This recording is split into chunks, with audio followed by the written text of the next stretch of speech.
Vamos a comenzar con esta mesa 3 llamada Contranarrativas decoloniales y antirracistas.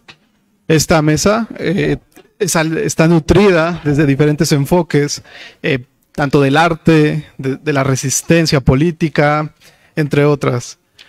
Para comenzar, vamos a dar inicio, vamos a presentar primero a los ponentes. Es importante mencionar que uno de los ponentes será vía audiovisual debido a que envió su ponencia a través de video, pero vamos a dar comienzo con Yoamaris Neptuno Domínguez, que nos acompaña desde el Consejo Nacional de Artes Escénicas. Después pasaremos con María Antonia Méndez Mercado, que es de la UAM Iztapalapa. Después pasaremos con Yuristi Pá, si es que se encuentra en el auditorio.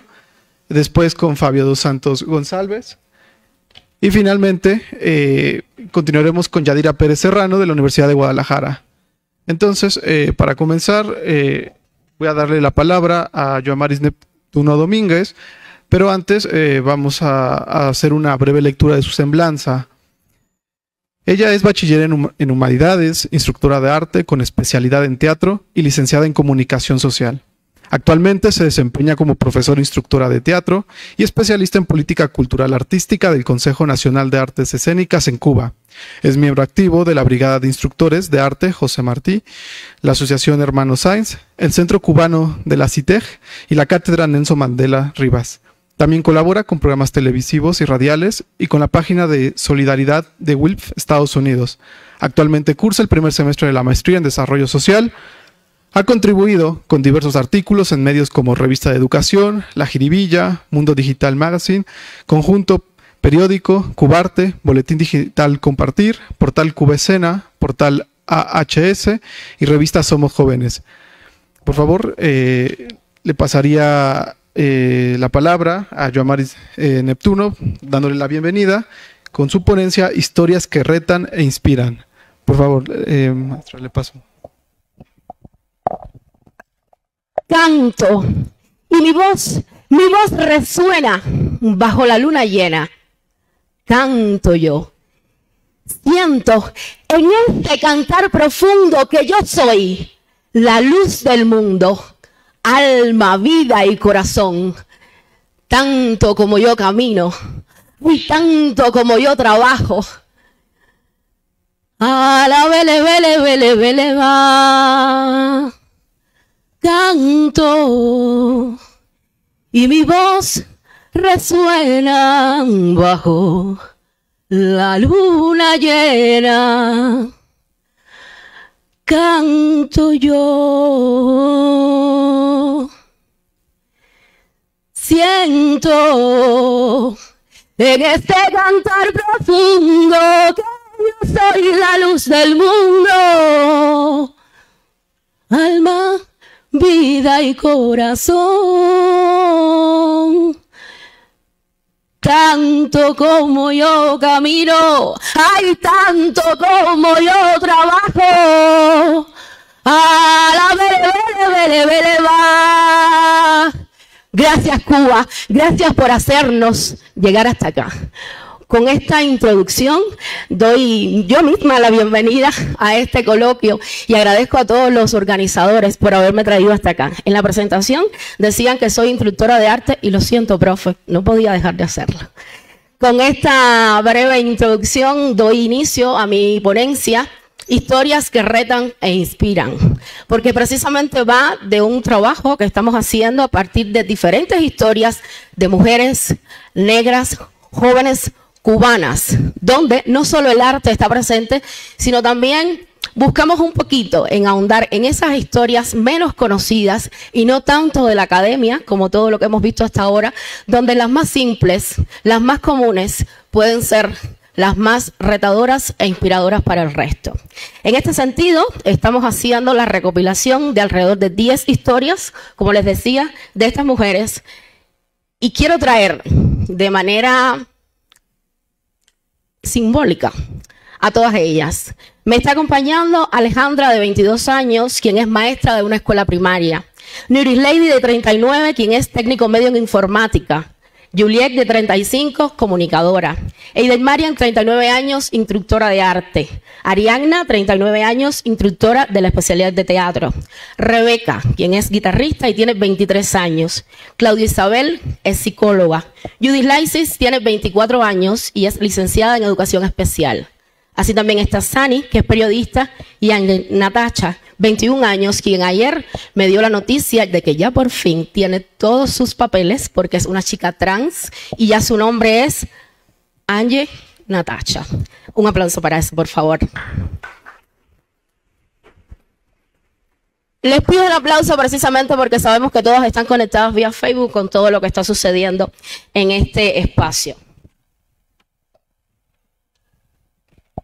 Vengo desde Cuba, les decía, mi nombre es Yoamaris, y una evidencia de la voluntad política de nuestro Estado tiene que ver con el avance y el desarrollo de la igualdad de género en el país.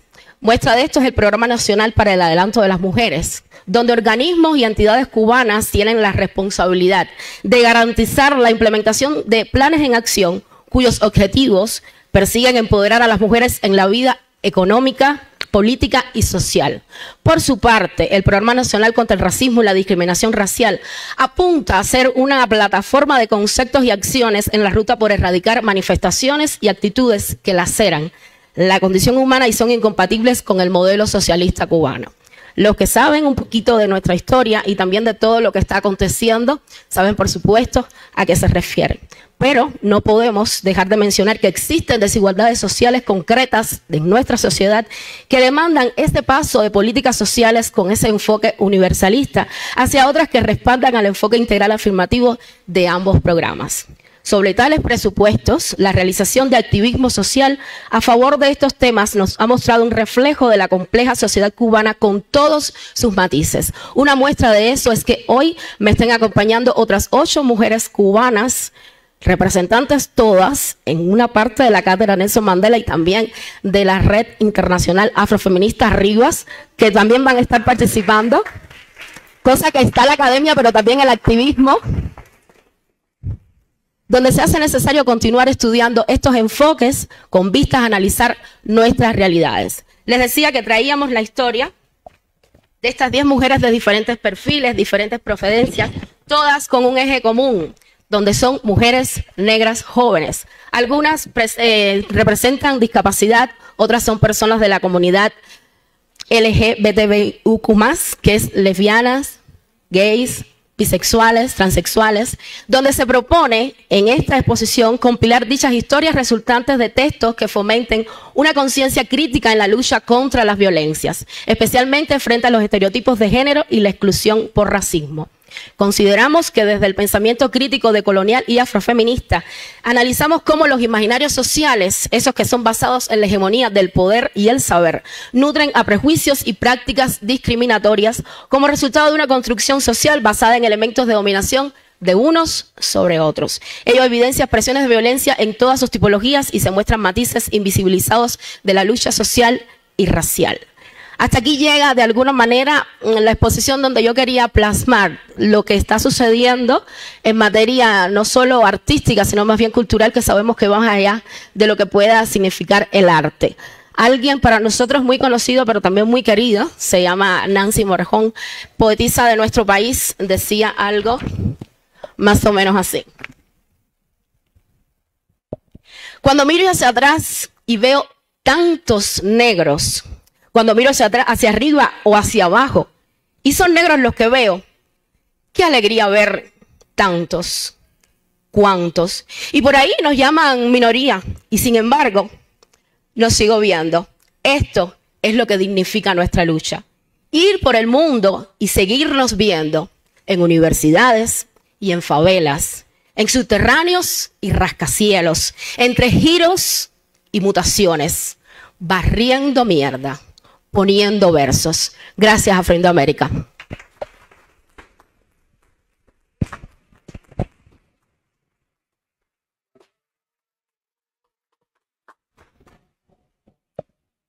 Bueno, muchas gracias, maestra Yoamaris, por esta muy buena ponencia de interpretación también. Menos, le quedan otros 7 minutos y los quiero utilizar. Ahora pasaríamos con María Antonia Méndez Mercado, de la UAM Iztapalapa, con su ponencia Raíz Afrodescendiente, Ocra Café y Descolonización del Gusto.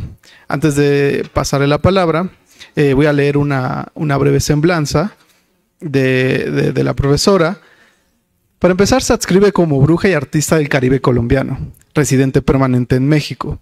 Estudió artes plásticas en la UNIVAC, Cartagena de Indias, en 2014, e ilustración botánica y científica en la Facultad de Artes y Diseño de la UNAM, en 2019. Participó en el programa educativo PES Soma México 2022 y Labiar, Laboratorio de Imaginación e Investigación Artística, dirigido a mujeres, colectivo LGBTQIAPN+, y Disidencias 2023. Actualmente es integrante en Flotar, plataforma curatorial latinoamericana con sede Brasil y México. Actualmente también es estudiante en el programa de maestría en la especialización en Ciencias Antropológicas de la Universidad Autónoma Metropolitana, Unidad Iztapalapa. El nombre de su proyecto es Ocra deviene en café, Congo cimarrón, análisis antropológico de la diáspora botánica africana y sus raíces en la Costa Chica de México. Bienvenida, María Antonia, le paso la palabra. Gracias. Qué gusto estar aquí y en especial estar compartiendo esta mesa. Me siento con ganas de empezar, pero sobre todo como que me quedé con ganas también de hacer versos, ¿no? Y aquí está Ocra. Este es un proyecto que plantea que pone a esa especie botánica en un lugar un poco que también viene siendo como una especie de investigación, y también el mismo proceso de investigación también se torna como una especie de resistencia muy parecido a lo que sucede con Ocra. Y en ese sentido es un proceso de resistencia, un proceso de cimarronaje. Estoy en un proceso de formación en el posgrado de Ciencias Antropológicas aquí en la UAM Iztapalapa. Y vengo con la presentación Ocra deviene en café, Congo cimarrón. Propongo una lectura desde Ocra, desde su experiencia diaspórica en México, y que pensemos el gusto como un entramado de rebeldía, y a lo largo de la presentación insistiré en la raíz y su vital importancia en los procesos identitarios. Bueno, vengo del Caribe colombiano y vivir en México me pone en el lugar de experimentar una identidad afro, en proceso también, ¿no? Cercana a las raíces afromexicanas. Constantemente estoy negociando y en definitiva no en la medida solo de mi experiencia, sino también pensarla junto con este proceso, ¿no?, de Ocra. Bueno, retomaré la identidad afro en el devenir botánico para compartir las capas de sedimento que comparten sustrato en el deseo de hacer investigación antropológica, y es por eso que la raíz se torna importante, porque es esta tercera raíz de la que tanto hablan, ¿no? Desde los conocimientos botánicos de Ocra, porque igual que yo, estamos participando en una diáspora africana y de afrodescendientes en México.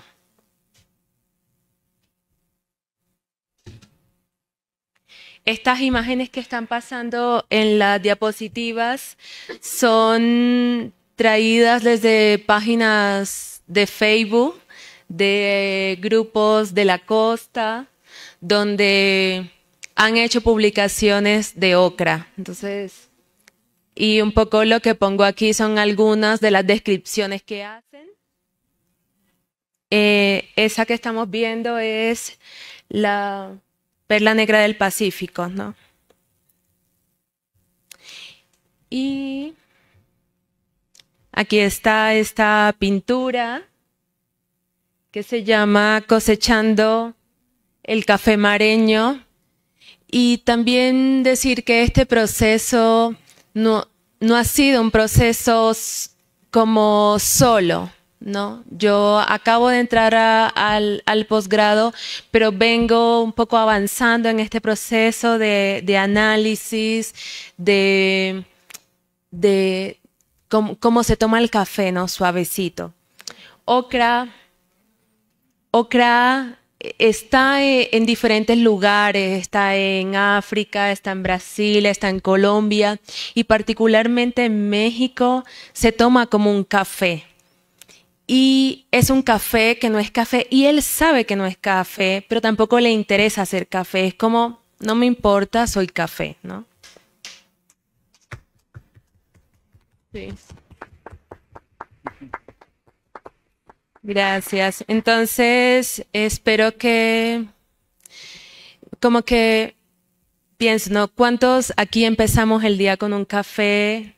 Y pasamos el mediodía con un café y la noche con otro café. Entonces, como que el café está ahí, pero no perdamos de vista que Okra va más allá de las cerezas tostadas y molidas de la bebida estimulante y hegemónica.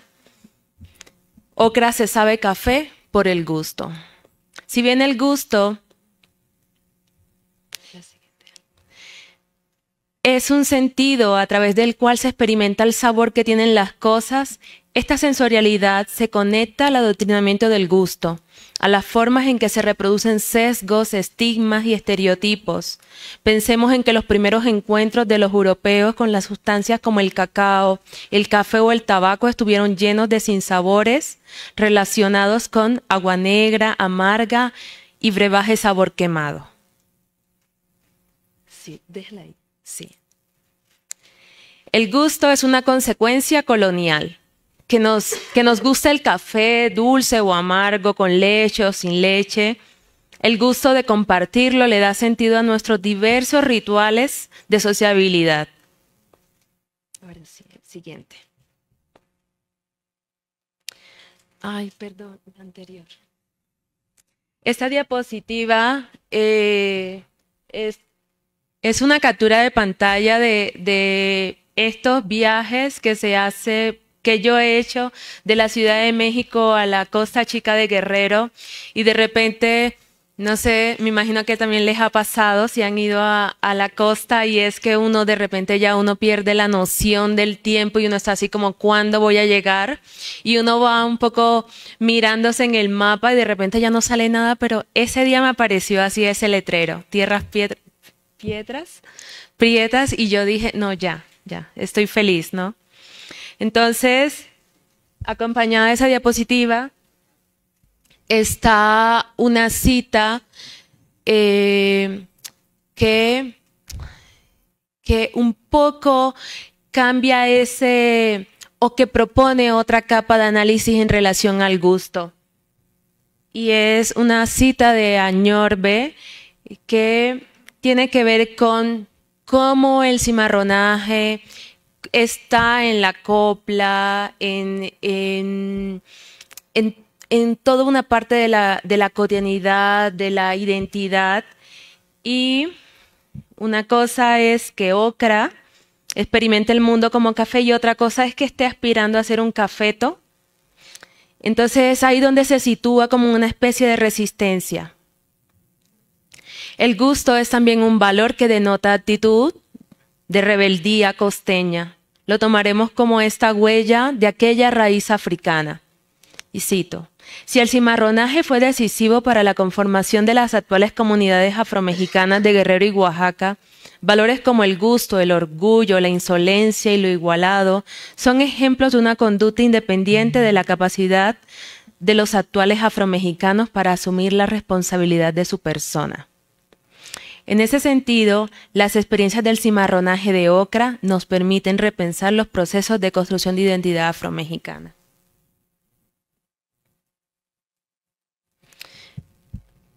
Aquí hay un comentario en una de las páginas de Facebook que tienen que ver con Okra Café y un poco si logran leerlo es también como como en ese espacio, como a partir de tomar café, o como también están como estos elementos de conexiones, de ancestralidad, de dónde lo tomaba o de a quién me recuerda.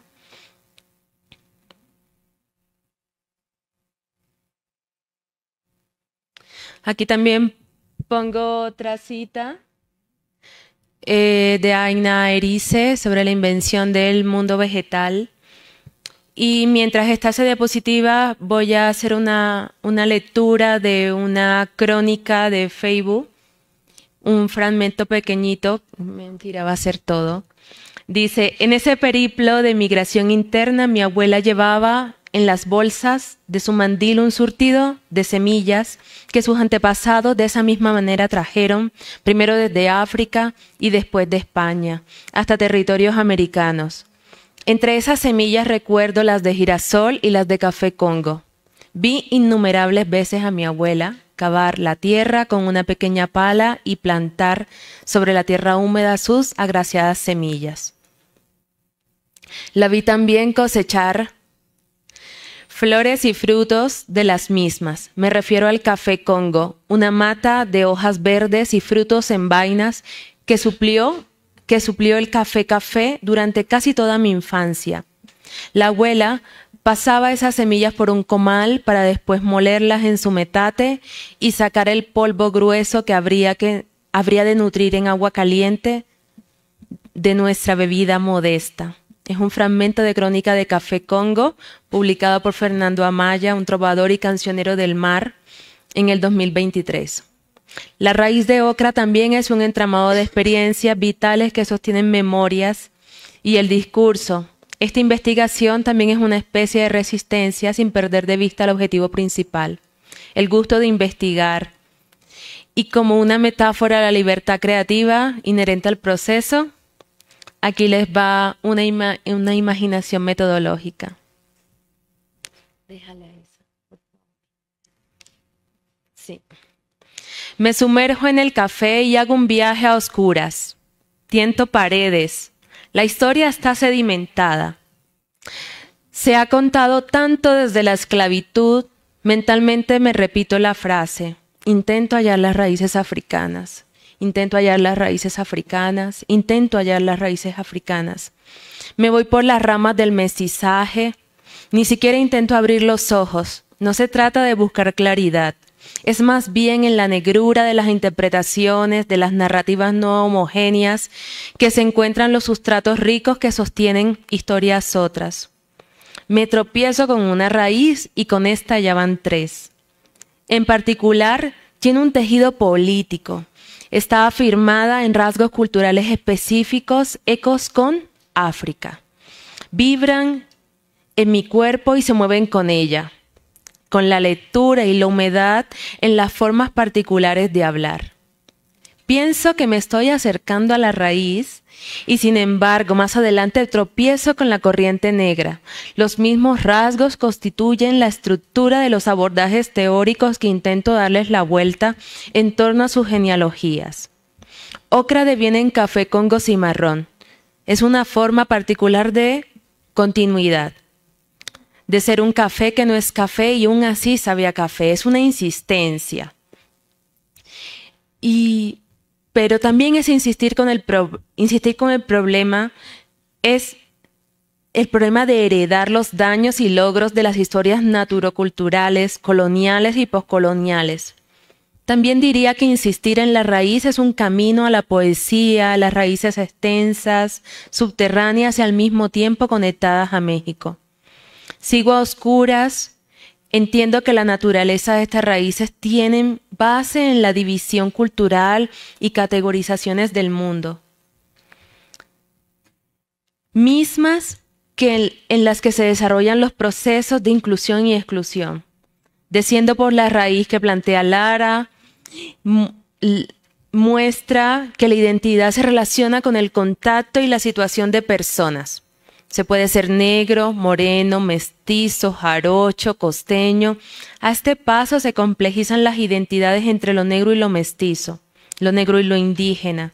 se entretejen los encuentros y desencuentros.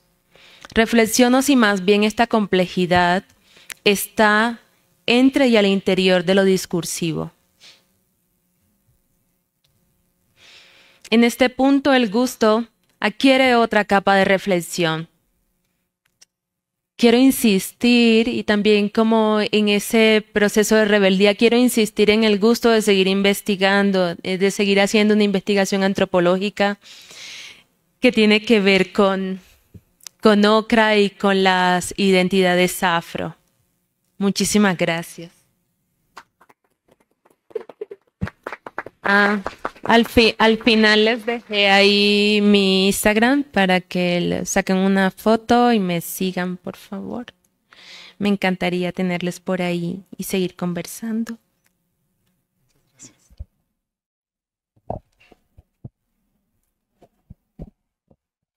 Bueno, ahora pasaremos con el doctor Yuristipa. Sí, por favor. Siguiendo el orden del itinerario de las ponencias. El doctor Yuristipa viene con la ponencia Cognición Social y la percepción de la discriminación y el racismo. Antes de pasarle la palabra, voy a hacer una breve lectura de su semblanza. El doctor Yuristipa ha realizado estancias postdoctorales de investigación en prestigiosas instituciones como el Centro de Investigaciones Interdisciplinarias en Ciencias y Humanidades de la Universidad Nacional Autónoma de México, la Universidad Iberoamericana y la Universidad Pedagógica Nacional Ajusco. Actualmente se desempeña como profesor investigador de tiempo completo en el Departamento de Sociología de la UAM, Unidad Iztapalapa. Es miembro del Colegio de Etnólogos y Antropólogos Sociales y pertenece al Sistema Nacional de Investigadores, teniendo categoría 1 en el área de Ciencias Sociales. Su investigación se centra en el área de Sociología y Socioantropología, abordando temas como el consumo cultural, las identidades, las juventudes, la etnicidad, los medios de comunicación, la percepción social, el racismo y la discriminación. Le paso la palabra al doctor Yuristipa. Bienvenido.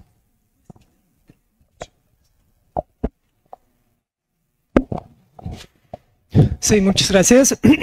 Antes de todo, quisiera agradecer al comité organizador de este evento por haberme aceptado y sobre todo quisiera agradecerles a ustedes por su presencia.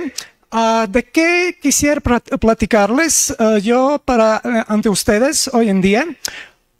Sobre todo, mi participación creo que podría resultar algo relevante para las personas quienes están estudiando la discriminación y el racismo, pero particularmente lo que es la percepción de la discriminación y el racismo, lo cual de hecho también es mi caso. Ahorita estoy haciendo el trabajo de campo de un estudio sobre la percepción y las experiencias del racismo en espacios universitarios en la Ciudad de México. Así que sobre todo quisiera compartir con ustedes algunos aspectos teórico-metodológicos a la hora de estudiar la percepción y las experiencias de discriminación étnico-racial o racismo, particularmente lo que tiene que ver con los sesgos cognitivos involucrados en la percepción de la discriminación y el racismo.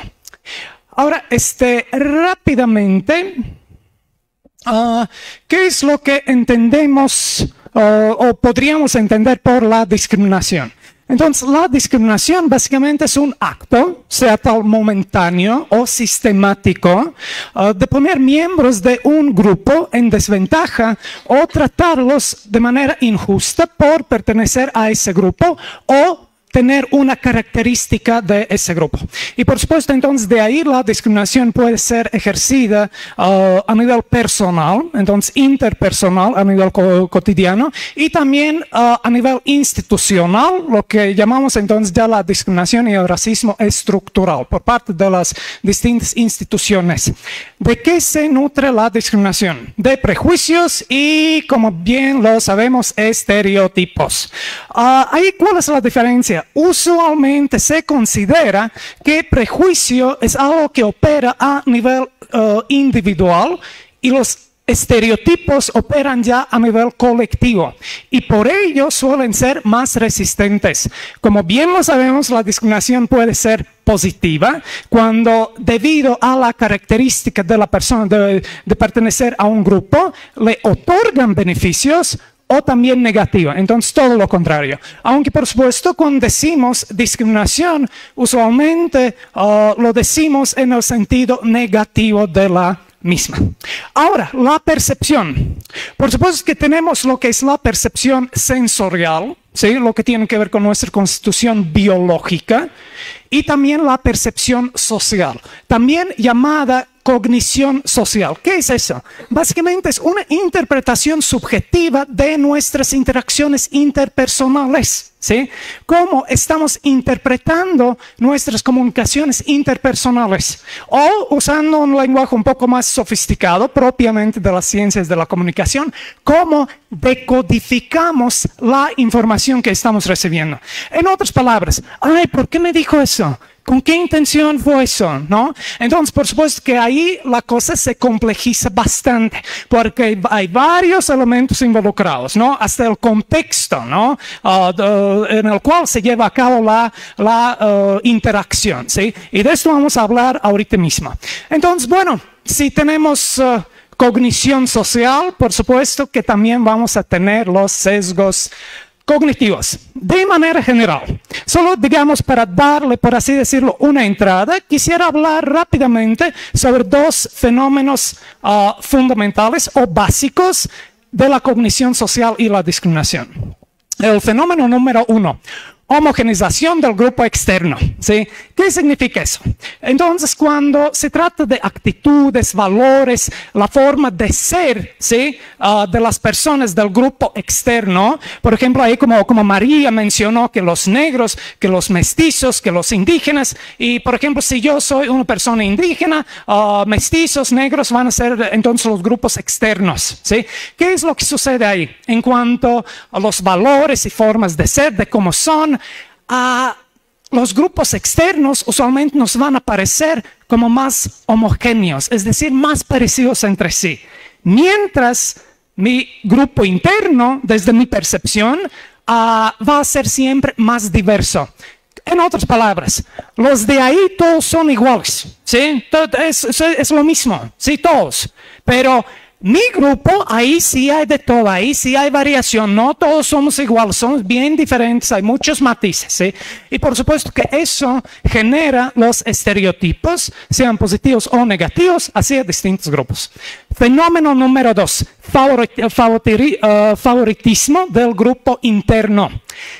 Básicamente tiene que ver con el etnocentrismo, es decir, las personas solemos preferir a nuestro grupo interno y de repente creemos que es como mejor o peor aún superior que otros grupos. Y ahí, digamos, la cuestión ya se pone más peligrosa, ¿verdad? Pero usualmente preferimos a nuestro propio grupo, ¿sí? En otras palabras, es etnocentrismo, ¿no?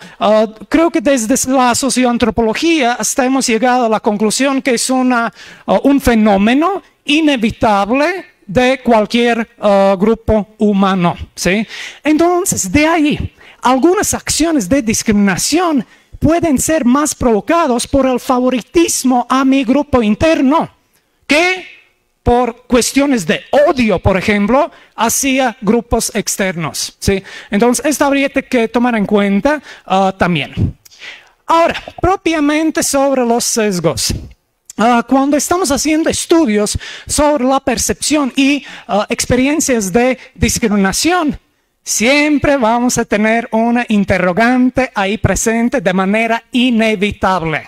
Entonces, la percepción refleja la cantidad de discriminación que la persona experimenta o el nivel de discriminación que realmente existe en su entorno. ¿Sí?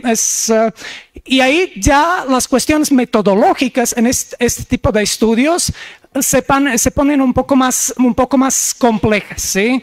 Porque este tipo de sesgos, ahorita vamos a revisar los más comunes, siempre van a estar presentes en algún otro grado, ¿sí?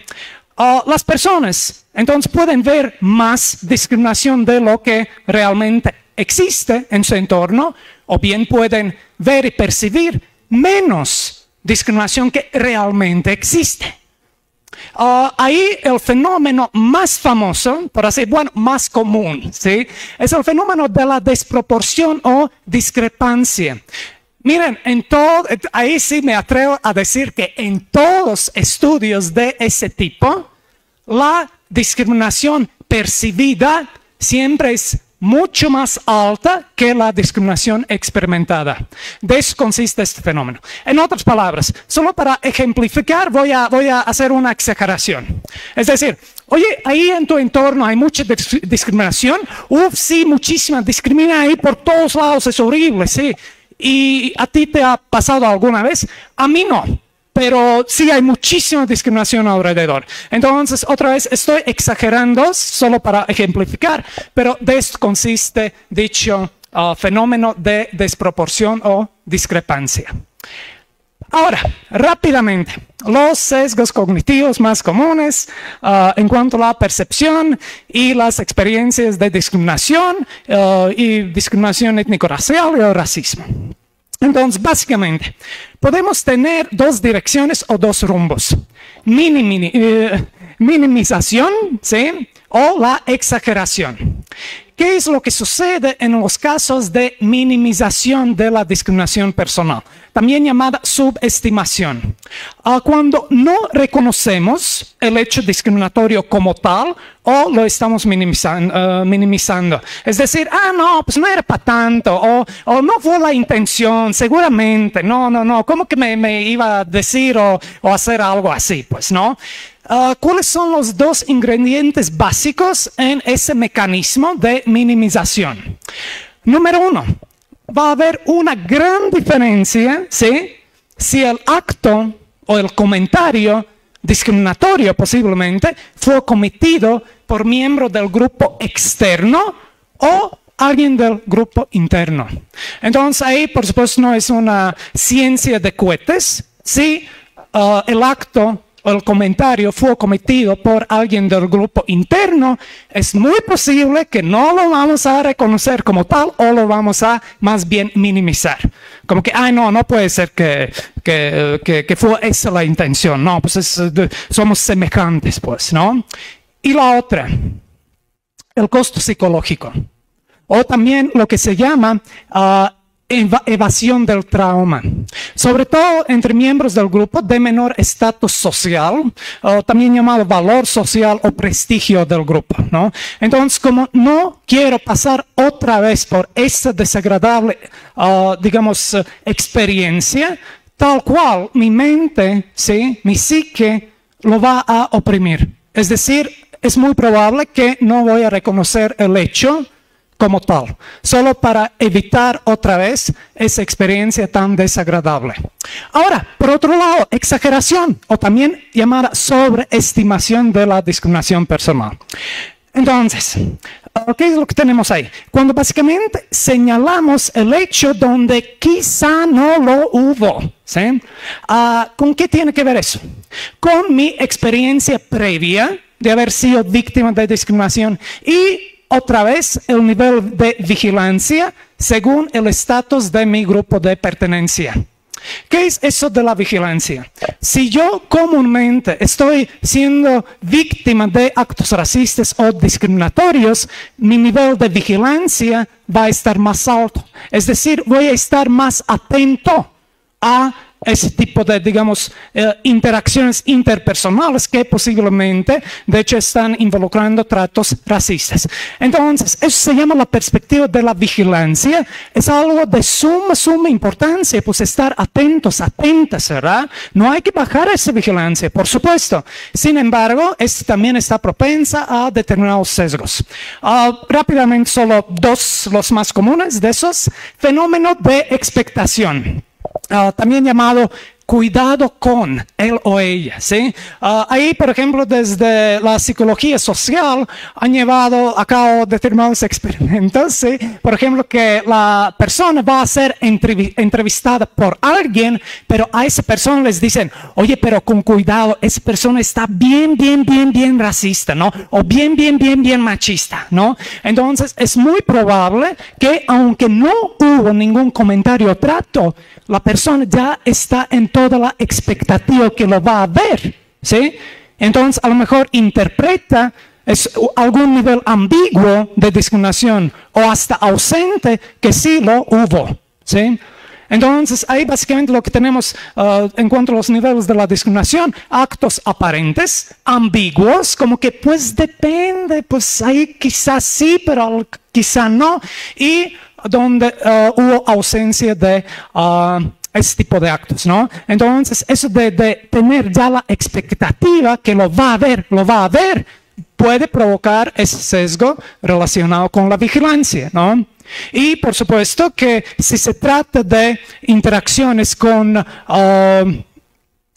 miembros de mi grupo interno, ¿sí? Entonces es muy probable que ya esa expectación va a ser tan baja que cuando hay algún acto aparente discriminatorio, vamos a caer otra vez en el sesgo cognitivo de minimización. Y por lo último, el fenómeno de la atribución. Ahí tenemos dos expresiones de ese. Exageración por la discriminación general hacia mi grupo, que usualmente lo hacemos cuando estamos promoviendo, digamos, causas sociales, ¿no? Entonces, causas sociales tipo, mi grupo está siendo muy discriminado, entonces voy a quizá exagerar un poquito, digamos, no siempre, pero de esto consiste el sesgo, ¿sí? Que hay tal probabilidad, solo para llamar más atención, para inflar un poquito el problema, pero siempre por una buena causa, ¿sí? Y la otra, incorporación en mi propia vivencia, las experiencias familiares, ¿sí? O de personas cercanas, sus experiencias de racismo y discriminación. Es decir, aunque a mí no me ha pasado, pero como le pasó a mi mamá y a mi hermano, lo voy a también atribuir como mi propia experiencia, ¿sí? O también llamada la estrategia de adición. Bueno, muchísimas gracias por su atención y espero que mi plática haya sido de utilidad para personas que están desarrollando este tipo de estudios. Entonces, los sesgos siempre presentes, solo que hay que saber reconocerlos. Muchísimas gracias. Bueno, muchas gracias, doctor. Ahora pasamos con el doctor Fábio dos Santos Gonçalves de la Universidad Federal de Santa Catarina, Brasil, con su ponencia Incómodo y Matable, el cuerpo negro y la gente desechable para el Estado brasileño. Antes de dar la palabra, voy a leer una breve semblanza del ponente. Es abogado, historiador, profesor e investigador vinculado a la Fundación de Apoyo a la Investigación e Innovación del Estado de Santa Catarina, en asociación con la Coordinación de Perfeccionamiento del Personal de Nivel Superior. Actualmente cursa el doctorado en Derecho en la Universidad Federal de Santa Catarina, además de contar con 2 maestrías, una en Derecho y Justicia Social por la Universidad Federal de Río Grande y otra en Derecho con especialización en Derechos Fundamentales por la Universidad Federal de Pelotas. Es consejero titular del Colegio de Abogados de Brasil y se desempeña como vicepresidente de la Comisión de Igualdad Racial del mismo organismo. Ha recibido la medalla Zumbi 2 Palmares, otorgada por la Asamblea Legislativa de Río Grande del Sur, y funge como asesor de la Comunidad Negra de Pelotas en Río Grande del Sur, Brasil. Le paso la palabra, doctor, y bienvenido. Estamos apenas encontrando la presentación. Por favor, profesor Pablo, congele mi tiempo, por gentileza. Esta acá. ¿Se puede pasar para los segundos slides, por favor?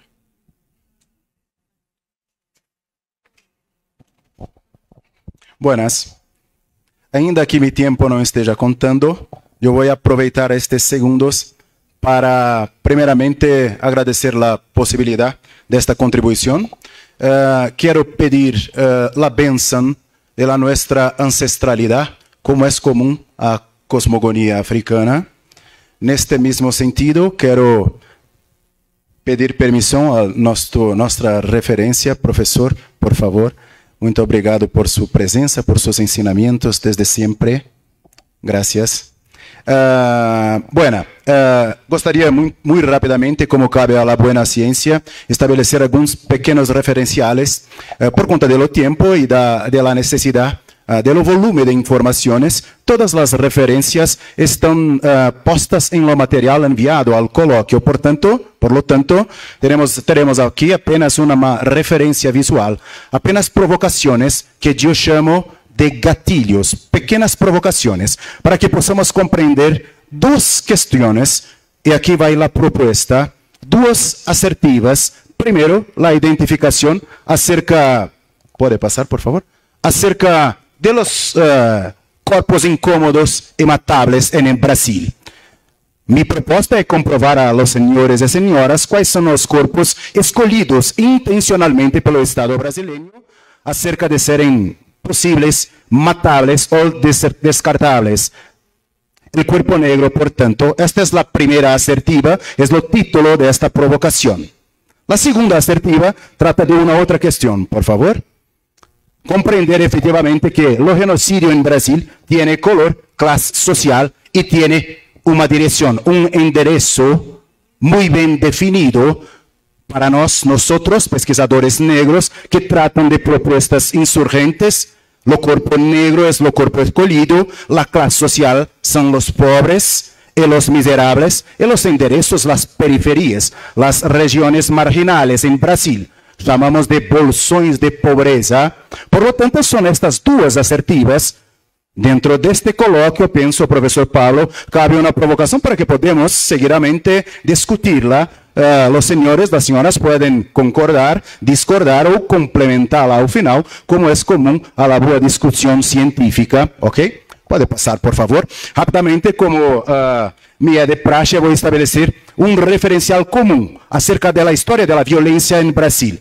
En la historia recentísima, en los últimos 5 siglos, lembrando siempre que tenemos una historia muy larga, porque tenemos los hermanos y hermanas indígenas, los pueblos originarios, que la estaban muy antes de la llegada de los opresores. Mas na historia recentísima del Brasil, la violencia siempre fue lo cordón conductor. Por lo tanto, la eficacia de la esclavitud, de la esclavización, se dio imperativamente a partir de la utilización de la violencia que desde siempre esteve presente, subhumanizando, tornando cosas, decíamos, coisificando cuerpos muy bien definidos, los cuerpos negros. Por lo tanto, la eficacia está ahí, sustentada por un tipo de violencia que perdura hasta los días de la actualidad.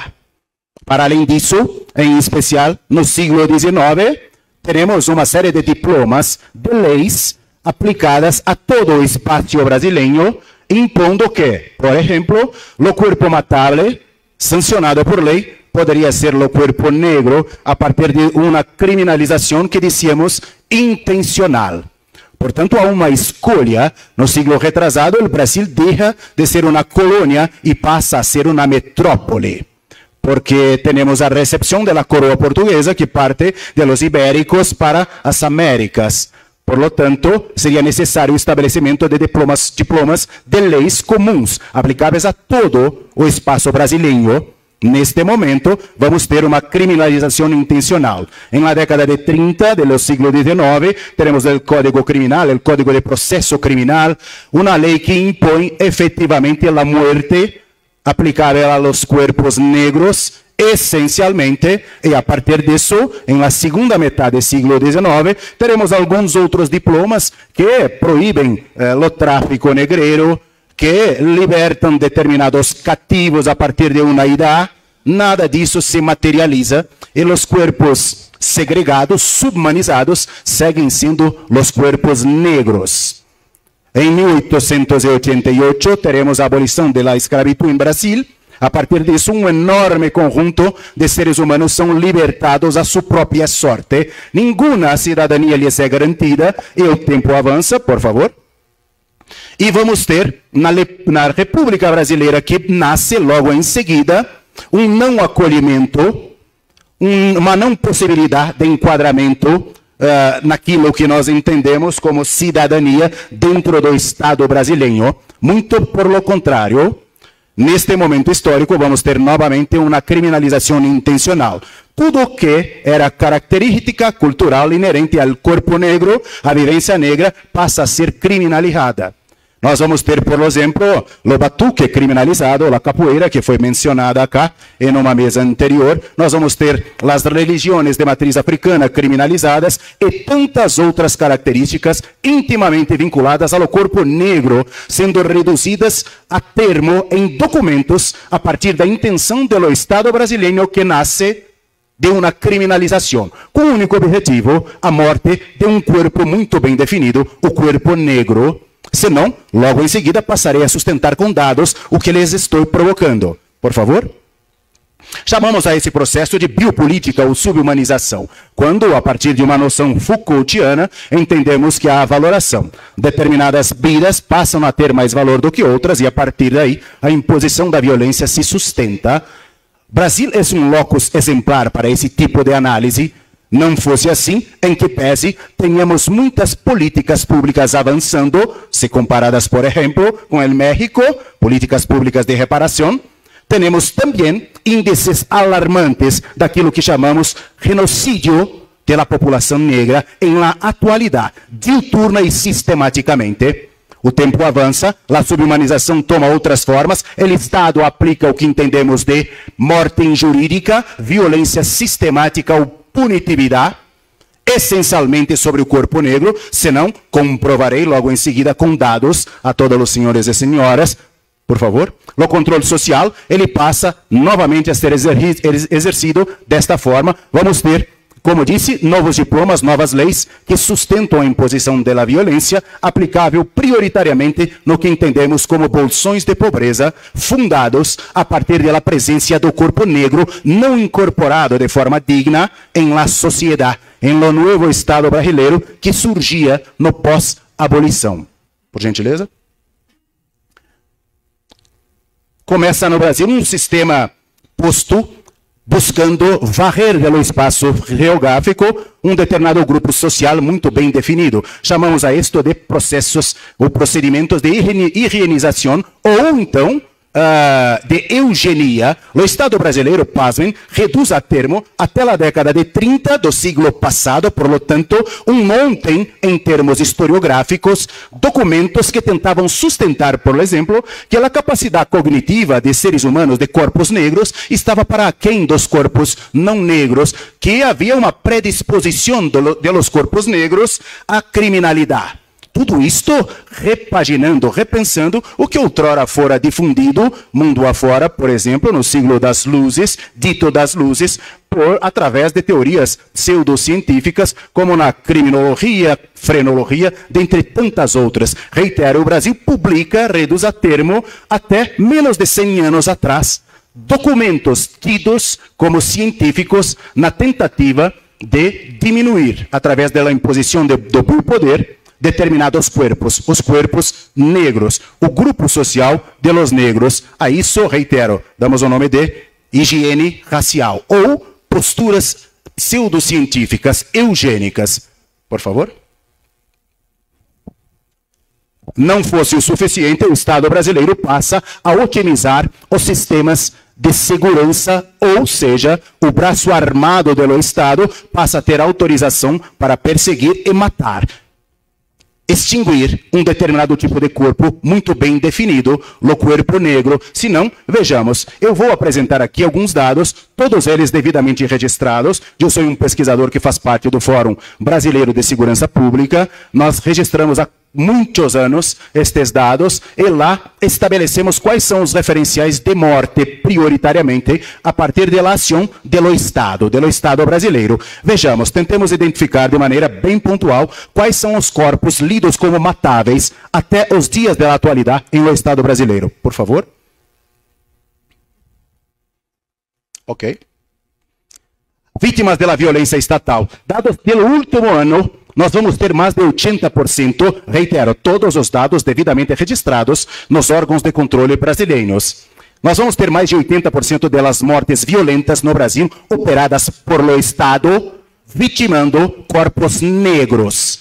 Mais de 80%. Veja bem, Brasil tem atualmente algo em torno de 212 milhões de pessoas, mais de 83% das mortes violentas operadas pelo Estado vitimaram corpos negros. Por favor.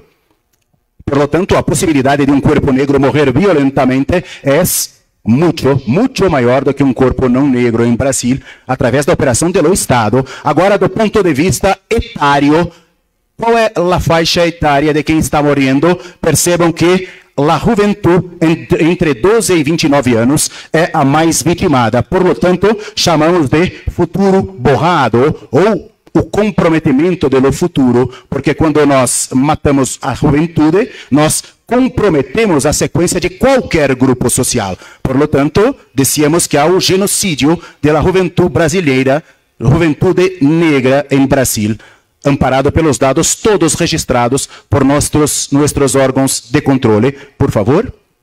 Quando traremos para esta análise o recorte a partir do gênero, nós vamos observar que na base da pirâmide social, a sustentando como um todo, é sabido, está a figura da mulher negra. No entanto, isto tudo se torna mais gravoso porque quando analisamos a morte do corpo negro e aplicamos o recorte gênero, nós vamos observar que as mulheres negras são as que mais morrem violentamente porque estão mais presentes em espaços que chamamos de espaços passíveis das violências sistemáticas, como as periferias e os bolsões de pobreza. Observem, para além disso, não fosse o fim da vida, a morte aplicada sistematicamente às mulheres negras, temos, no que diz respeito às violações de seus corpos, por favor, pode passar, o corpo da mulher negra sustentando o maior volume de violências, estupros, chamamos em Brasil. Veja, quando trazemos o recorte etário, a juventude está sendo sistematicamente morta. Quando trazemos o recorte de gênero, as mulheres negras sustentam a maior parte da violência com fim morte ou a violação de seus corpos. Por favor, pode passar. Todos os dados disponíveis no material enviado. Quando pensamos, então, não no fim morte, mas no encarceramento, teremos que quase 70% do encarceramento brasileiro presente na atualidade é composta por pessoas autodeclaradas pretas e pardas. Por lo tanto, componentes do grupo social dos negros em Brasil. Quando a juventude não está sendo morta, está sendo encarcerada sistematicamente. Pode passar, por gentileza? Para além disso, a invisibilidade, não presença dos corpos negros em espaços de tomada de decisão, em espaços de direcionamento, lidos como dignos, como, por exemplo, a universidade. Esta não presença contribui para estes dados fatídicos que apontam de maneira inconteste para o genocídio, em especial das populações jovens, de los negros e de las negras brasileiras. Esta não presença garante, por óbvio, que não haja o devido sentir acerca das coisas da negritude. Por lo tanto, o fim é um sistemático apagamento. Por favor. Rumando ao fim, professor.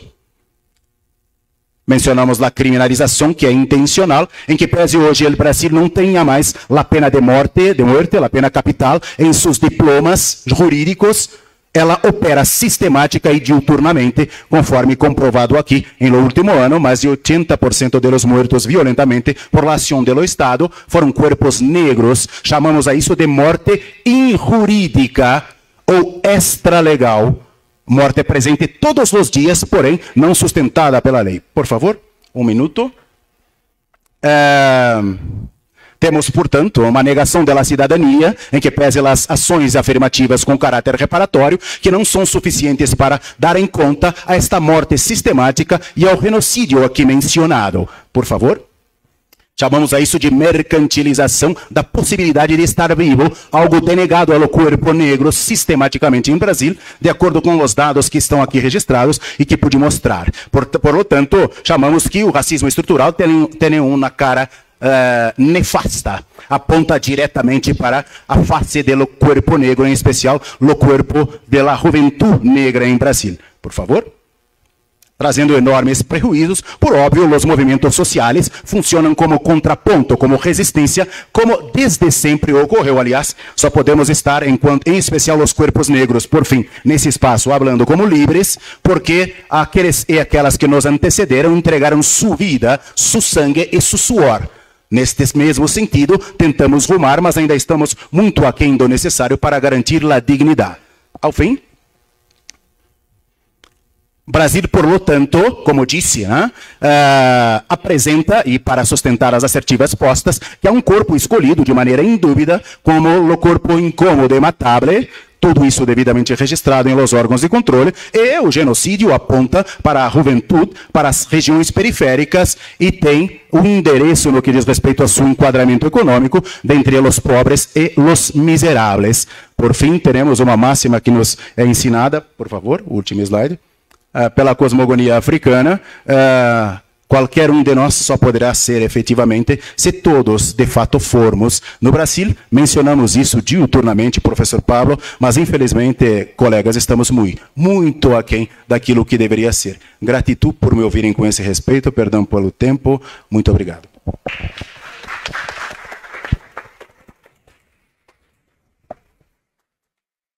Bueno, muchas gracias, doctor. Finalmente pasamos con Yadira Pérez Serrano, que no pudo asistir la ponente. Ella es de la Universidad de Guadalajara. Nos envió un video, ¿es correcto?, de su ponencia. Bueno, el nombre de su ponencia es la epistemología colonial y sus consecuencias políticas. Voy a hacer una breve lectura de su semblanza antes de dar inicio a su ponencia. Actualmente es doctorante en Ciencia Política en la Universidad de Guadalajara, México. Tiene un máster en Desarrollo Social por la Facultad Latinoamericana de Ciencias Sociales, Flaxo, Cuba, y es licenciada en Sociología por la Universidad de La Habana, Cuba. Es miembro de la Articulación Afrofeminista y de la Cátedra Nelson Mandela, de la Articulación Juvenil por la Equidad Social del Centro Óscar Arnulfo Romero, de la Comunidad del Centro de Excelencia EIS+, en América Latina y el Caribe. Sus áreas de especialización son género, políticas sociales, educación integral de la sexualidad, estructura social y desigualdades, estudios interseccionales, infancias y juventudes. Como parte de su trayectoria profesional, en el 2022 a 2024 trabajó en el Centro Nacional de Educación Sexual CENESEX en Cuba, y del 2018 a 2022 laboró en el Centro de Investigaciones Psicológicas Sociológicas CIPS en Cuba. Vamos a dar inicio a su ponencia.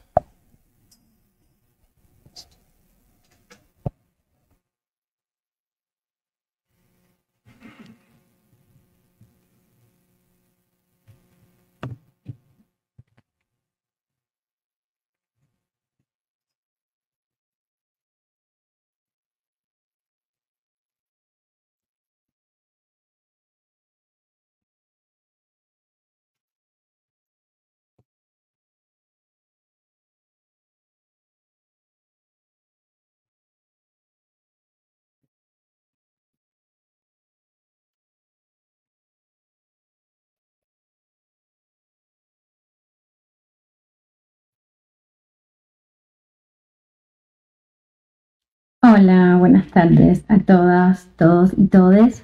Mi nombre es Yadira y soy doctorante en Ciencia Política en la Universidad de Guadalajara.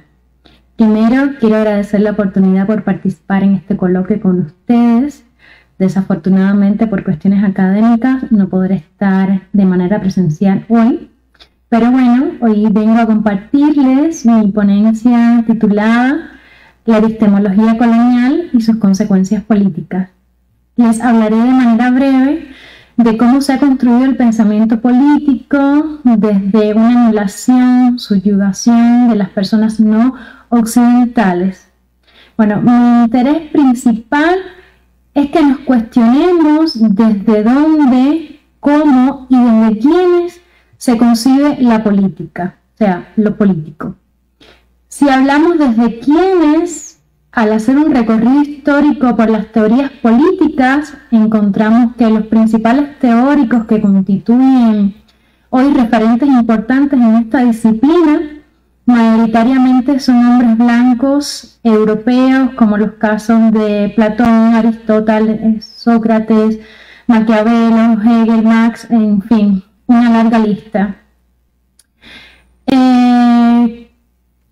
Para el cómo, me centraré en el tema de la esclavitud y cómo ha sido tratada por estos autores. Comenzaré entonces por Aristóteles, porque si bien para muchos teóricos este no es un problema en el que se centren, porque es una cuestión que ha sido totalmente naturalizada, Aristóteles, por el contrario, sí lo justifica, lo cual suele ser contradictorio si pensamos en la libertad como el sentido de la política. La base de su justificación está claramente en la exclusión y en el sentido de supremacía de unas personas sobre otras. O sea, en las diferencias entre ciudadanos atenienses y no atenienses, en el modelo que éste crea de ciudad-estado, donde los atenienses eran considerados como civilizados y superiores y los no atenienses eran considerados como bárbaros. Claramente, para Aristóteles existía una pirámide social que situaba en lo más bajo a los esclavos, seguidos de los metecos, quienes eran los extranjeros que vivían en la ciudad de Atenas, seguidos por la mujer griega y en última instancia por el hombre griego, porque Aristóteles no habla como tal tampoco de la participación de la mujer en la política, lo cual se había hablado como su maestro Platón.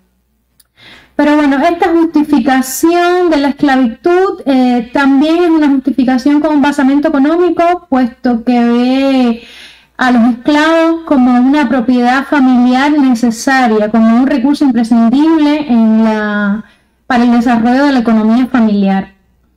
Ya yéndonos hacia otro autor, esta idea de la esclavitud es retomada por Hegel en su dialéctica de amo, siervo, señor siervo, como también se le suele decir.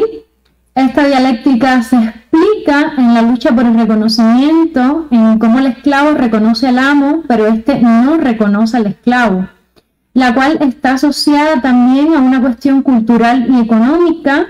Señala cómo el esclavo no ha sido entendido como persona, o sea, cómo ha sido deshumanizado y por tanto este no tiene derechos, porque para Hegel la clave de la libertad está precisamente en la autoconciencia, ya que el pensamiento en este autor es una cuestión elemental dentro del derecho.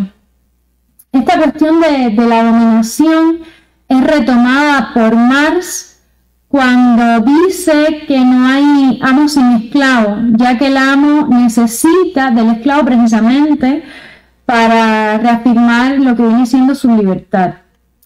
Esto nos vendría poniendo, ¿no?, en el punto de partida de la filosofía política, que es el poder, la relación entre dominantes y dominados.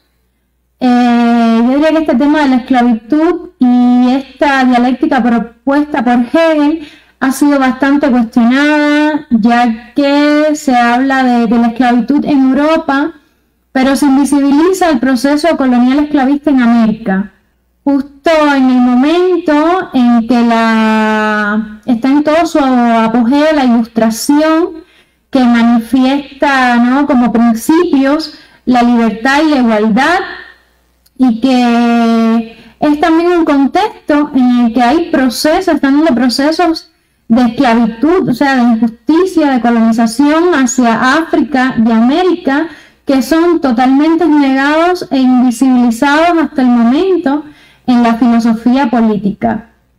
Al respecto, hay una autora, Susan Buck-Morss, que viene a exponer precisamente, a poner en cuestión de debate lo que viene siendo la historia de Haití, y retoma la idea del amo y el siervo de Hegel y dice que por cuestiones contextuales y además como desarrolla esta teoría Hegel, esta autora nos viene diciendo como que tiene cierta influencia precisamente de la revolución de Haití, y lo que hace en su obra es tratar de mostrar cómo la modernidad produjo ciertas borraduras históricas de la revolución de Haití. Yo diría como que aquí el punto importante es la necesidad de un reclamo del concepto de la historia universal, donde la historia occidental no sea la predominante, donde nos desprendamos de la visión eurocentrista, no caer tampoco en la trampa de la globalización que refuerza el poder de unos otros, que solo se define por el rechazo a los otros y que lo estamos viendo hoy en los discursos de odio como los de Trump, en este caso que se pronuncia en contra de las personas migrantes.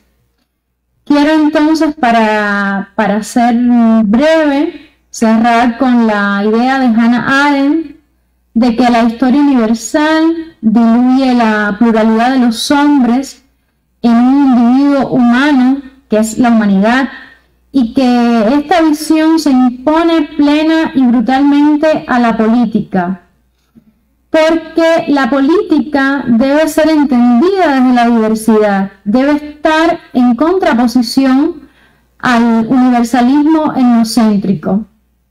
Y esta es una autora que nos va a venir también como a cuestionarnos, porque luego de toda la historia de la humanidad vamos viendo cómo el sentido de la política se está viendo cada vez más amenazado en nuestros días. O sea, cuando hablo de su sentido, hablo de la libertad y de la posibilidad de vivir de la humanidad en su conjunto. Por eso es que vengo a poner a cotación el tema de la esclavitud para entendernos cómo hay supuestos filosóficos que han justificado de alguna manera las diferencias y que esas diferencias han condicionado precisamente de las relaciones de poder en la esfera política en nuestra actualidad. De ahí la necesidad de que hoy tengamos que pensar en políticas afirmativas para determinados grupos sociales.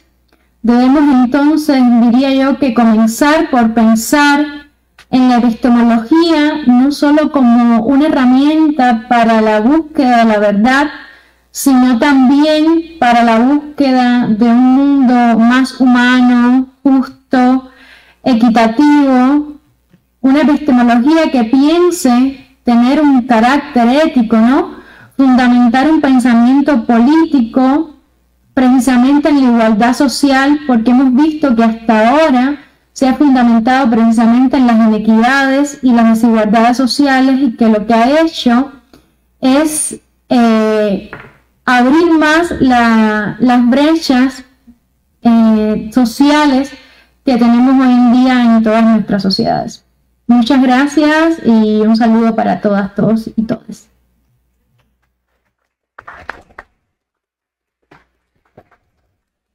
Bueno, pues agradecemos a la ponente Yadira por enviar su ponencia, a pesar de que no pudo estar de manera física. Ahora pasaremos a una ronda de preguntas y respuestas, así que les pido, por favor, de manera ordenada, iremos pasando el micrófono. Si alguien quiere hacer un comentario, esta es la oportunidad para que lo realicen.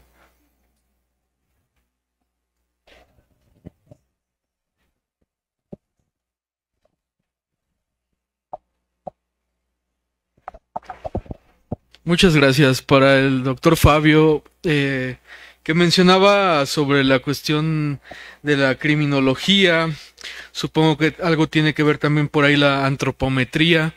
Si acaso usted ha rastreado o encontrado influencia del pensamiento de Cesare Lombroso, que es el criminólogo por excelencia, que destacó a la fealdad o a los estigmas físicos como garantía de criminalidad en las penas en Italia, y que después tuvo mucho impacto en España y también repercusión en América Latina.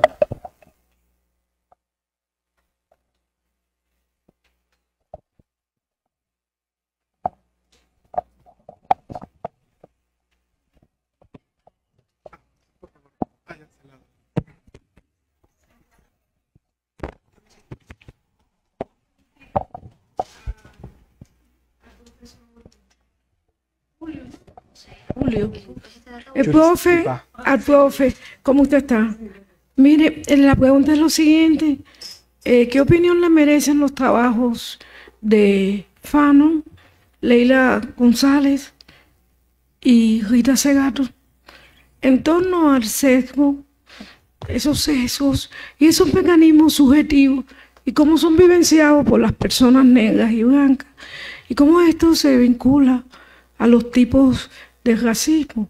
Es decir, el acostumbrado, el de costumbre, el programático, el emocional, etcétera, si quiere llegar hasta ahí. Pero por lo menos sí, bueno, ha dialogado con esos autores y qué opinión le merecen el enfoque que usted nos está dando, porque estuve mirando sus referencias y veía que eran autores, qué tipo de autores eran psicólogos, psiquiatras, no eran de América Latina y el Caribe, ¿no? Y no es que tengan que serlo, sino que yo le pregunto si, como está analizando el tema en el contexto de Améfrica, si tiene algunas referencias de nuestros autores y si no la tiene, bueno, es una invitación a que dialogue con ellos en torno a ese tema.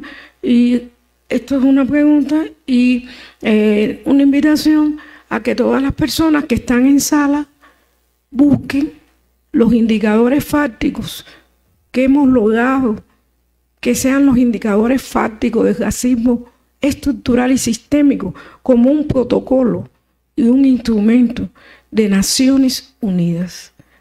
O sea que el tema va más allá, es un tema de internacionalización, no es solo un tema a nivel de una persona y sus vivencias, experiencias, sentimientos, emociones, sino que cuando una comunidad internacional hace un protocolo, donde en esos protocolos están aspectos que a otros llamarían sesgos, pero son experiencias de vida sistematizadas, estándares internacionales. Entonces, revisar eso y polemizar o no con eso, pero yo les digo que esa ha sido una batalla ganada por el movimiento obrero dentro de Naciones Unidas. Y un comentario en torno al profe brasileño, y es que el mapa de la muerte tiene color, el mapa mundial de la muerte tiene color, y tiene un epicentro en el país, y tiene color, y tiene clase, y tiene raza, y nada es virtual, y nos gustó mucho como el reflejo de cómo realmente desde África lo dice Achille Mbembe con su necropolítica, de qué dice, cuál es la ciudadanía, cuál es el Estado de Derecho donde se es genocida sistemáticamente en una población. Entonces yo quiero pedir realmente un aplauso fuerte para todas las personas negras que están encarceladas injustamente en todas partes del mundo. Yo quiero pedir eso. Yo quiero pedir también una protesta mundial contra el genocidio en Haití. Un pueblo que muere cada día. Entonces, nosotros, bueno, estamos en un mundo democrático. Yo digo, bueno, ¿qué mundo es ese cuando mis hermanos en Haití no tienen vida? Entonces, estas ponencias son muy importantes. Yo agradezco como académica y como activista que se traiga aquí esta ponencia y sugiero al Congreso la posibilidad de una moción especial para el pueblo haitiano.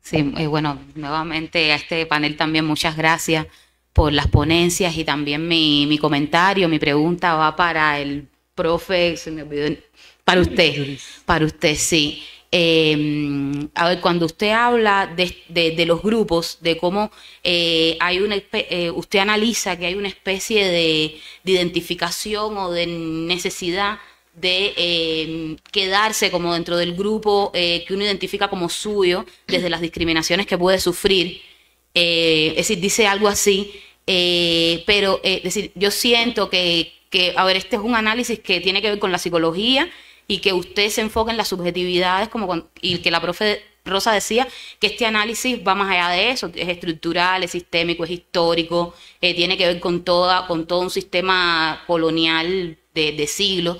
En lugar de grupos, yo prefiero llamar a esta situación comunidades. Es decir, los grupos de personas que podemos ser vulnerables a sufrir discriminación, generalmente nos identificamos a partir de la comunidad y sobre todo las comunidades afro.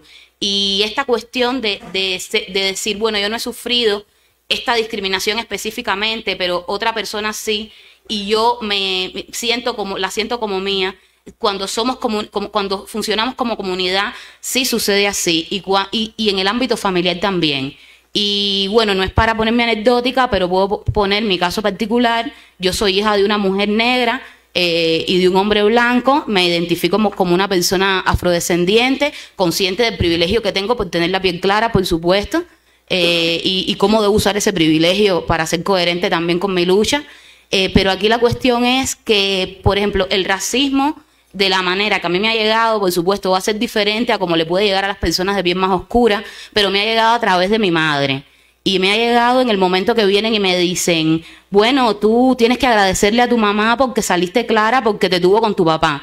Entonces, en ese momento, estoy sufriendo racismo de una manera distinta, por supuesto, y eso de una manera distinta a las personas de piel oscura, pero me está llegando por el hecho de una supuesta actitud o decisión que tuvo mi madre, y que eso hace que haya habido una supuesta ascensión social, en el prestigio social o como se le quiera llamar. Entonces no es subjetivo solamente el hecho de que yo diga, bueno, estoy sufriendo aquí el racismo también porque viene a través de mi madre y cómo se le ve y cómo se le piensa a partir de que, se unió un hombre blanco y me tuvo a mí. Entonces, pienso que es por eso más complejo de esto que usted estaba presentando aquí. Entonces, también creo que sería bueno pensarlo de esa manera. Es solo una sugerencia a partir de vivencias personales, ¿no? Incluso, que creo que muchas personas de aquí pueden compartir esas y muchas otras. Gracias. ¿Alguien más tiene un comentario, una pregunta para ir concluyendo la primera ronda de preguntas y respuestas? Si no, pasaríamos en el orden a responder, pero antes quisiera hacer dos preguntas. Una para María Antonia Méndez y otra para Yoamaris Neptuno. La primera, a Yoamaris, le preguntaría... ¿cuál es el reto, no? Yo lo pienso un poco desde México, de crear arte e inspirar a otros sin caer en este gusto hegemónico, ¿no? Que nos han hecho creer de las obras clásicas, que eso es arte o es teatro. Yo veo que es muy común, ¿no? Que ciertas obras, principalmente europeas, siguen repitiendo y nos hacen creer que ahí se concentra, ¿no? El gusto desde esta visión hegemónica. Y la otra sería para María Antonia Méndez, que es... ¿qué hace que Ocra Café en comparación al café, ¿no? Que tiene un origen igual continental, no entre dentro del gusto hegemónico? Es decir, ¿por qué los europeos no se apropiaron también de este elemento, lo podemos considerar gastronómico, ¿no? ¿Qué fue lo diferente? Y bueno, si les parece bien, seguimos el orden de cómo fueron haciendo las preguntas. Empezaríamos con el maestro Fabio, por favor. Gracias por la pregunta, profesor. Respondiendo puntualmente, Cesare Lombroso, tido como pai de la criminología, no por mí, tengo divergencias acerca de eso, referencial. Su percepción es perfecta acerca de las referencias que substancian la criminalización intencional muy presente ainda hoy en Brasil y que justifican los genocidios de la juventud negra, mas no apenas eso. Para que se tenga idea, como que acá mencioné, Lombroso tenta remontar las referencias de la craniología, frenología, tan presente en la historiografía, en especial en aquello que fuera llamado siglo de las luces, altamente cuestionado por pesquisadores insurgentes, en especial de mi corriente, a corriente a que me filio. Mas observen a consequência nefasta pontual e direta sobre a população brasileira. Nas primeiras décadas do século XX, século passado, por exemplo, até 1940, temos periódicos publicados, professor, a partir de pseudoestudos tentando justificar, por exemplo, que as características físicas do corpo negro poderiam, por lo tanto, justificar sua limitação cognitiva. Abro uma janela, com muito respeito, para em complemento ao que a colega aqui colocou, sempre que pensamos em estabelecer, ainda que a partir de métodos científicos, pensamentos acerca da cognição, devemos lembrar o quanto estas bases pseudocientíficas, em um primeiro momento, justificaram que determinados corpos valiam mais do que outros. Em nome disso, por milênios, veja, nos siglos, milênios, corpos muito bem definidos foram assolados e tiveram como fim sua morte. Por lo tanto, eu faço coro a suas palavras no que diz respeito ao cuidado que tem que ter. Em complemento, eu digo que sua vivência enquanto corpo de mulher negra, ciente de seus privilégios por conta do colorismo, me somo a isso, é a percepção de quase que todos os corpos negros, compreendendo que sim, existem corpos que sofrem muito mais, também em função de los enquadramentos cognitivos. Mas Cesare Lombroso dá base para publicações em Brasil até meados do siglo passado. Acerca disso, dejo como referência o médico Nina Rodrigues, que morre em 1906, mas seus seguidores médicos, organizados em personalidades jurídicas, portanto, associações, publicam, reitero, publicam como ciência, até 1940, periódicos tentando justificar o biopoder ou a predisposição do corpo não negro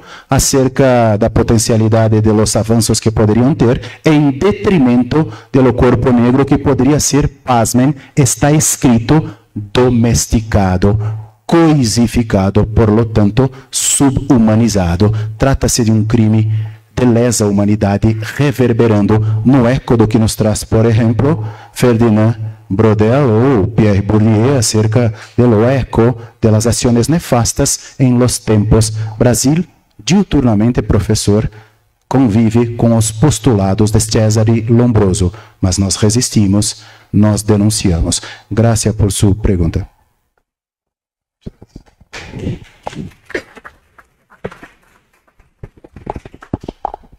Sí, también muchísimas gracias por ambas preguntas.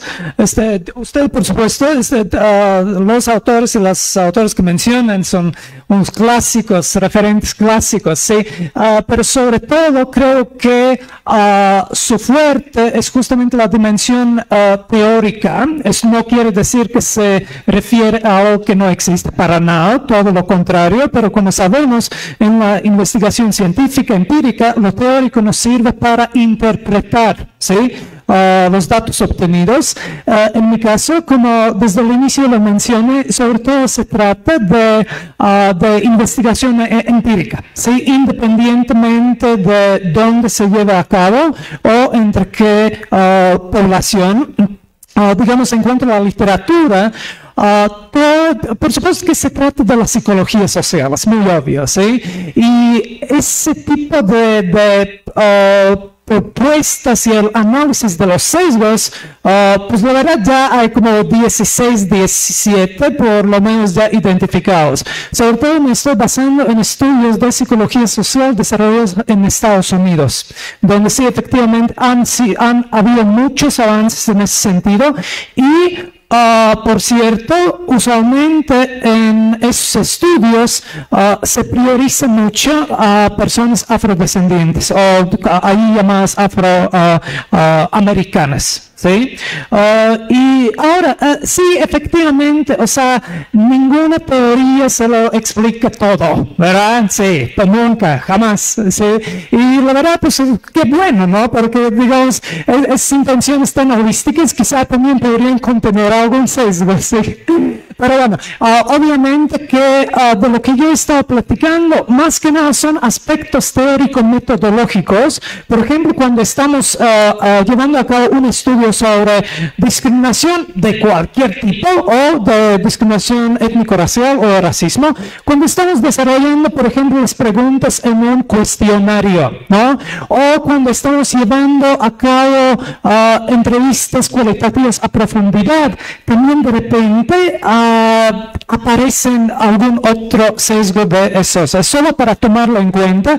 Y efectivamente se trata, digamos, lo que en sociología se llama microsociología, tal cual las vivencias subjetivas, individuales de las personas, y no sé qué tanto eso tendría, de qué tanta utilidad eso tendría si, por ejemplo, estamos estudiando el racismo estructural, a lo que tengo entendido usted, sobre todo se refería, ¿sí? Sobre todo se trata cuando estamos estudiando el llamado racismo cotidiano, a nivel micro, etcétera, etcétera. O sea, el asunto es bastante micro ahí, es de las relaciones interpersonales cotidianas sobre todo. Y ahora, sí, otra vez muchísimas gracias por su pregunta y la sugerencia de literatura, ¿sí? Y la otra pregunta, pues bueno, comunidad, grupo, colectividad, por supuesto que tiene diferentes connotaciones, ¿sí? Y creo que, pues bueno, obviamente en la psicología social se habla de grupos, ¿sí? Porque como sabemos, de hecho, comunidad es un grupo y colectividad también es un grupo, pero comunidad no es colectividad, ¿sí? Ahí sí hay una diferencia, ¿no? Entonces, por así decirlo, grupo, pues yo no le veo nada malo porque es como un poco más neutro. Tiene connotaciones quizá un poco más neutras, por así decirlo, pero sobre todo es como un debate teórico, ¿sí? Y por supuesto que el asunto es muy, muy complejo, ¿sí? Usted se dio cuenta que me estaban pasando esos papelitos, uno decía 5 minutos, otro decía un minuto, ¿sí? Tenía 15 minutos. Y no tengo ningún problema con ello, ¿sí? Solo por supuesto que no se puede abordar fenómenos y cosas complejas en un tiempo tan reducido. Siempre hay que elegir en qué voy a poner el acento, qué es lo que voy a exponer. Igual como nuestro colega de Brasil, ¿sí? La verdad estuvimos en las mismas condiciones temporales. Muchísimas gracias por ambas preguntas. Bueno, a ver, yo comentaba aquí a lo interno que de momento me sentía como, no incómoda porque yo me siento en mi zona de confort cuando estoy aquí, pero de repente cuando tú estás al lado de doctores, de maestros, no sé qué, que tienen que ver todo con el tema de la academia, y tú vas desde tu perfil, desde tu espacio, desde lo que haces diariamente y sencillamente lo manifiestas de otra manera, yo creo que ese es el reto. Cómo desde mi espacio, desde mi lugar, desde lo que yo sé hacer, porque no sé hacer otra cosa que no sea eso, yo me uno a la lucha, me uno a la denuncia de esta lucha antirracista, este sistema del patriarcado, lo denuncio de esa manera. Y así igual lo llevamos a todos los espacios. Creo que es todo válido y sin demeritar ninguno de las maneras en las que tengamos que hacerlo. Lo importante es decir, estoy aquí, cuenten conmigo para lo que sea. Muchísimas gracias.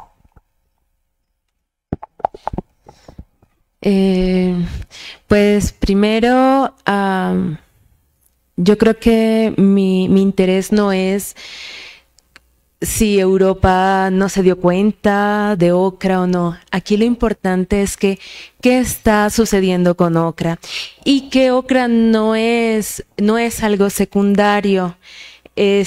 OCRA, si bien llega a Guerrero y también, o sea, OCRA llega también al territorio mexicano y participa en unas dinámicas de exportación del fruto a Estados Unidos, ¿no? Sin embargo, en Guerrero me imagino que OCRA dice, hombre, si la Jamaica ya se sienta en la mesa y participa de las fiestas y de la identidad mexicana, la horchata, el tamarindo, todo eso, ¿no? Porque yo no, y qué mejor que ser un cafecito. Entonces, yo no estoy interesada en saber por qué Europa no está viendo a ocra como mira el café, ¿no? Y también es que las especies botánicas históricamente siempre han estado en este tránsito también, como las personas que vinieron en estas condiciones de esclavitud. Siempre ha habido todo un tránsito de especies y siempre han sido especies. Esta vez ocra, estoy tan optimista y estoy de verdad deseando gozarme todo el proceso de formación del posgrado, porque en serio quiero que sea ocra, no que yo le esté dando voz ni nada de eso, sino que verlo desde ahí. O sea, ¿qué pasa cuando ocra se vuelve café? Pero es un café que no tiene cafeína. ¿Cuáles son las conversaciones que se tienen cuando se hace este cafecito en el espacio cotidiano? Entonces, no sé, no me interesa saber por qué Europa no ha visto ocra como el café. Y también es que ocra está ahí como mostrándose, y yo estoy en un proceso en el que estoy tratando de hacer que quizás lo que mencionaba la compañera al final, que ella también está tratando de buscar otras epistemologías, otras genealogías. Entonces, yo estoy ahí en ese mismo proceso. Gracias.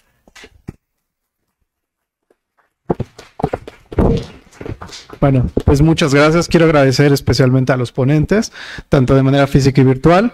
Y bueno, por cuestión de tiempo ya estoy tomando de la siguiente mesa, la mesa número 4. Agradezco a todos en el auditorio, tanto estudiantes, profesores y queridos colegas. Y damos por terminar esta mesa 3. Muchísimas gracias.